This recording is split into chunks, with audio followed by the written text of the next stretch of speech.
GM, and welcome back to Crypto Saving Expert, the show where we discuss the latest cryptocurrency news so that you stay involved and up to date in the world of Web3. Today, guys, it is elections day. We're going to go through the newsletter that went out earlier today. We're going to go through the elections as well. We're going to have a look at poly markets. As always, guys, any altcoins that pop up, please put them in the comments and we will go through those meme coins, altcoins, whatever you want to go through today. We won't be taking a live trade today. I am in a big loss. I went long at 170, so we're in a few $100s loss on that trade, waiting for that to turn around. But maybe I should close it. Let me know. But we will be going through the markets today. We're going to be going through the newsletter, and then we will finish up with some kind of debate around Trump and Harris as well, and the impact that it could have on the market.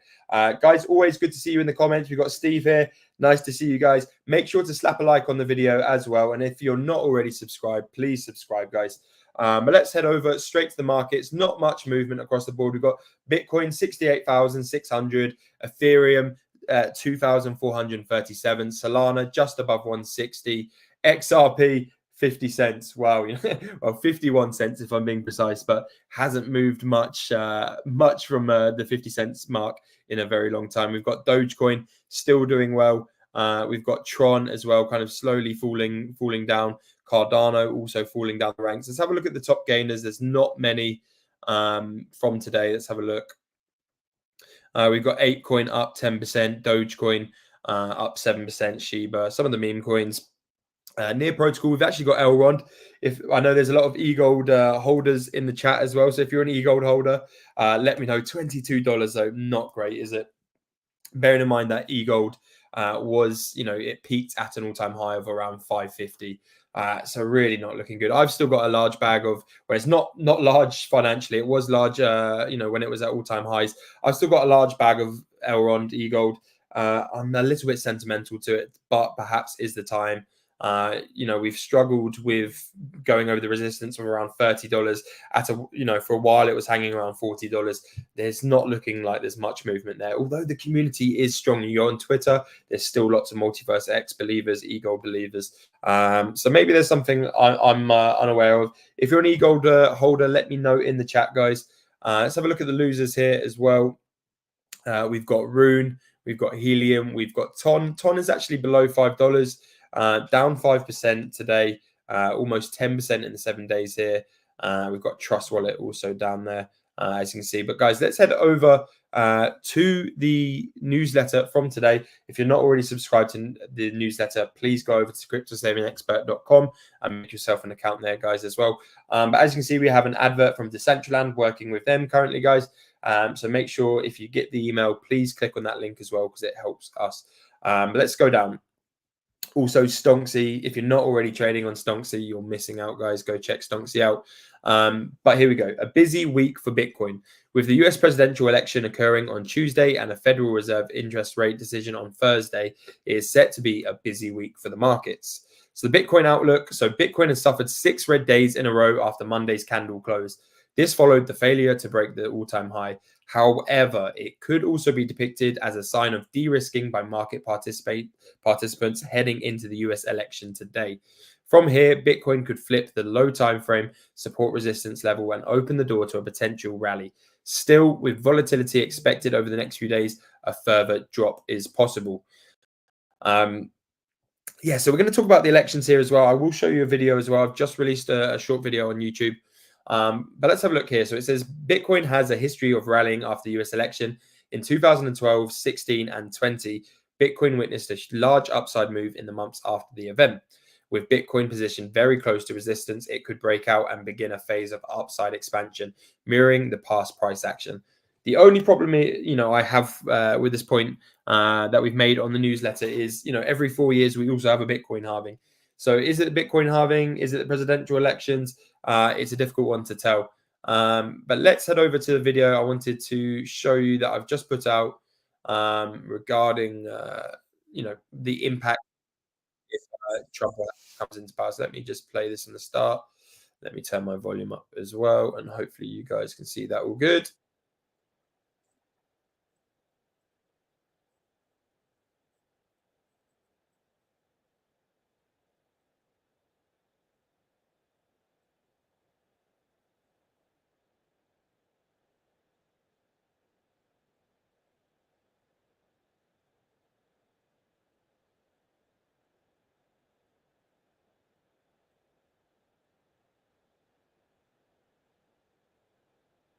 Can you not hear it?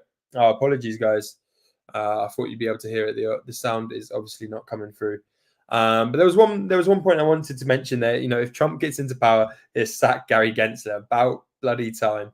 And it also, if there's any Silk Roaders amongst us here, he's also going to pardon Ross Ulbricht as well, which will be big for crypto. There's a lot of people in the industry that respect Ross Ulbricht for kind of what he started, or made people realize the potential of cryptocurrency and the need for it as well. Let's go back to the newsletter. So we've got the S&P 500 here. Over in the S&P 500, the stock market has also historically pushed higher following US elections. The S&P 500 also rallied beforehand, much like it has done this time. Bitcoin will rely on the stock market to continue its current trajectory and enter a higher towards a leg higher towards $100,000.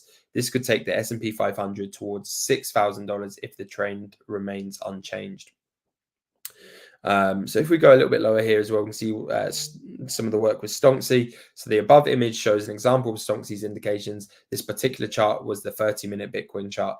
As seen, Stony turned to green background around 67,000 and caught the pump up towards 73,000. Afterwards, Stony closed the green period and switched to red. Stony caught the drop back down towards entering the red, providing back-to-back sizable moves on the 30-minute chart and over the last week. Stony can be applied to any time frame. We recommend backtesting on new time frames to ensure accuracy. So yeah, let's have a look at. Let's go over the Stony right now. You can also use the trend lines here. A lot of people use the colors. Let me just see. We've got Gannicus in the house. Hope you're doing well, man. He's saying Trip is in the house. Good to see you. Nice to see Trip is doing well actually as well. You went up to 100K market cap, so hats off to you guys there. I think it was around 50K when we mentioned it on the channel. So anyone listening who got into Trip then, well done. You've 2x your money. Well done, guys. But look, we can see Stony here. If we go, this is on the hour chart. If we go onto the 5-minute, let's see what it's saying on this one. So it's actually called the long position here. It's called it nicely. Let's say, when the candle closed up to here where we are currently. Nice, 1% move. You've got nice leverage on that. You are laughing, guys, as well. Still in a green indication, although the kind of volume trend lines is coming down here. So perhaps it will indicate a short very soon. But you can see here has been calling it nicely as well. Really, really good entries.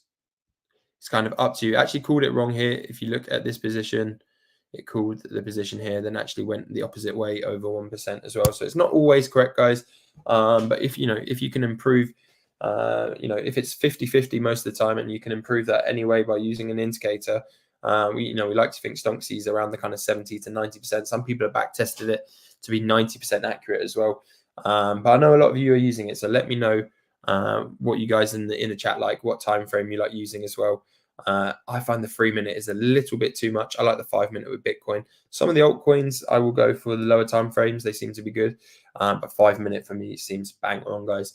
Let's head back to the newsletter. We've got the fear and greed at 70. What you expect right now. Look, last week 72, not much movement here. Important dates. So we've obviously got the US presidential elections today. We've got the ISM Services PMI, so the Institute for Supply Management. On Thursday, we've got the Fed interest rate decision. This will be a big one. That will also cause a lot of volatility, but I'm not thinking of that until we get there. And then Friday, the 8th of November, we've got the Michigan Consumer Sentiment Index as well. You can see some of the gainers from the last 7 days. Not many at all. There was only, how many we got there? 5 gainers. Dogecoin, just 1% there as well. Not many gainers from the last 7 days, but lots of losers. You got Rune, which is down again today, 25%, 7 days, not good. We've got a few meme coins here. Popcat, Brett, Dog with Hat. Although, a week or so ago, they had a really good week. So, slight price price correction here. If we go a little bit lower, let's have a look at some of the news from here today as well. Crypto market liquidations near 230 million as Bitcoin dips below 69,000 before US election. Lots of people getting liquidated. I myself, I'm actually quite close myself, so I understand this pain here. But there's going to be a lot of volatility. There's going to be a lot of people getting stopped out, a lot of people getting liquidated. It is the way it will be. Florida's secret crypto fortune, 800 million and counting. So Florida's CFO says the state aims to be an economic leader and innovator and is for the Trump's idea of creating a national Bitcoin and crypto stockpile. You see this with Florida. You see a kind of mass exodus out of California. A lot of people were heading over to Miami, over to Florida as well. It seems their way of thinking is a little bit more progressive. And, you know, obviously there's Bitcoin Miami. I know there's lots of other crypto events that are hosted over in Florida as well. So perhaps they are trying to be the hub of the states for crypto here. So it says during an interview with CNBC, Jimmy Patronas, the state's chief financial officer, disclosed that Florida held a crypto stash worth 800 million. So we have about $800 million in crypto-related investments in our state portfolio, but I would not be shocked to be able to see that growing under a Trump administration in the near future. He explained that crypto is not going anywhere, it is not going to contract, it is going to continue to be expanding. And I think we'd be a fool if we are not prepared to do everything we can to harness the opportunities there. We need to be prepared for what crypto can bring to our investment portfolio. A CBDC they've mentioned here. We need to be able to have a hedge against the massive overreach by the federal government with a centralized currency, he said.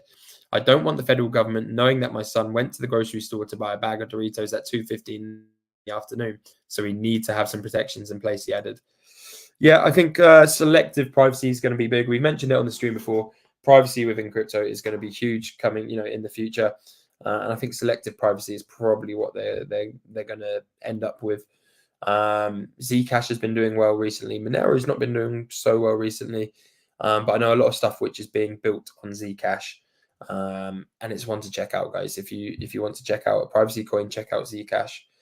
And like we mentioned earlier, Trump's 2024 election leads on crypto prediction markets surpasses traditional polls. So basically, you know, within the crypto industry, we're more bullish on Trump to be president than anywhere else. And as you can see, if we head over to Polymarkets, we've got Donald Trump. The gap is closing. So Donald Trump was up around 67%. You can see here he's now at 62%. Let's have a quick look. Let's click on this. And there's some big bets on this, guys. You can see here how it, you know, came back to 50-50 for a while. And then Trump took the lead, went all the way up to just shy of 67%. Yeah. And it's starting to go the other way actually again. So Trump did come down to 55% recently, and it is actually starting to head back up. The gap is starting to widen again. Actually, if we look a little bit closer here, but let's have a look at some of the top holders here. Yeah, got a lot of people with some big shares in this. You know, people have put millions and millions into this. Let me know if you've been taking a gamble. I myself, I haven't gambled. I did think, you know, when actually, I personally think Trump will probably win. And then when I saw the disparity on Polymarkets, you know, when Harris was down at like 33% or whatever, I was tempted to place a bet on Harris then, but I didn't go for it. We got James in the house. Hope you're doing good. Jordan's just gone live. Classic. I'm going to be wrapping up the stream here today anyway, guys. So make sure to head over to TMG's Can't get my words out today, guys. Head over to TMG's live stream today, guys. And if you're not already a part of CSE, make sure to join the Discord. The link is in the description below. But cheers, guys. It's been an amazing stream. I will catch you tomorrow. Take care. Woo!